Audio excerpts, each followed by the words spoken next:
Merci tout le monde. Bienvenue à tous ici. Je suis vraiment très contente d'être ici. Je vais passer les salutations. Vous les avez déjà faites. Merci Rachel d'avoir passé à travers la liste.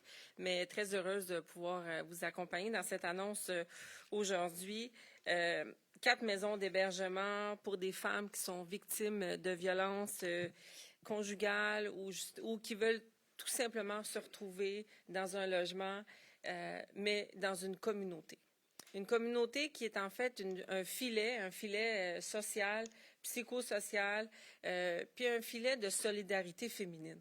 On va se le dire, puis je pense que c'est ça aussi pourquoi c'est si important ce qu'on annonce aujourd'hui. Comme tu le disais, Caroline, c'est 67 logements sociaux et abordables qui vont offrir un milieu sécuritaire, un milieu en fait qui est digne, qui fait que les femmes peuvent vivre avec dignité. Vous savez, on a ouvert en fin de semaine, depuis jeudi passé, en urgence, des sites d'halte chaleur au Y, qui était anciennement le Y des femmes, justement.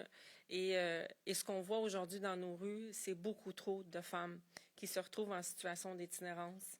Et ce qu'elles nous ont demandé, et ce que j'ai entendu en fin de semaine, une femme qui me disait, mais moi, tout ce que j'ai envie, c'est d'être capable de dormir sur mes 2 oreilles puis de rêver.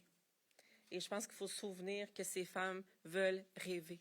Ça veut dire dormir sans avoir peur. Et c'est ce que ce lieu vient nous donner. Ça nous démontre aussi que quand on travaille ensemble, puis quand on travaille vraiment dans un esprit de collaboration, de concertation, avec des actions concrètes, ben on y arrive.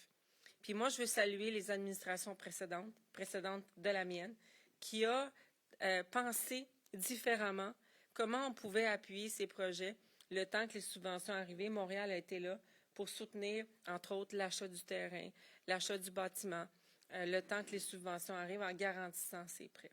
Et je pense que c'est important de se dire qu'il va falloir qu'on pense autrement la façon dont on veut faire les montages financiers des projets comme celui-là, parce qu'on doit non seulement que chacun d'entre nous mette la pôle à la roue, mais il va falloir qu'on y pense beaucoup plus rapidement, qu'on réagisse plus rapidement, de façon agile, efficace, puis qu'on prenne des décisions qui, des fois, vont aller comme en dehors de la boîte. Hein? Puis pensons en dehors de la boîte pour qu'on puisse construire plus rapidement les logements dont on a besoin.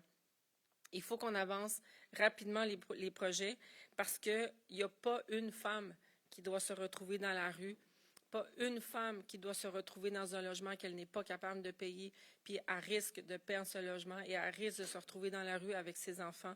Il n'y a pas une femme qui doit être seule dans cette condition, qu'on doit les aider et les soutenir avec des solutions qui sont réelles, avec des partenaires comme celles qu'on voit ici devant nous, qui sont des intervenants et des intervenantes de première ligne.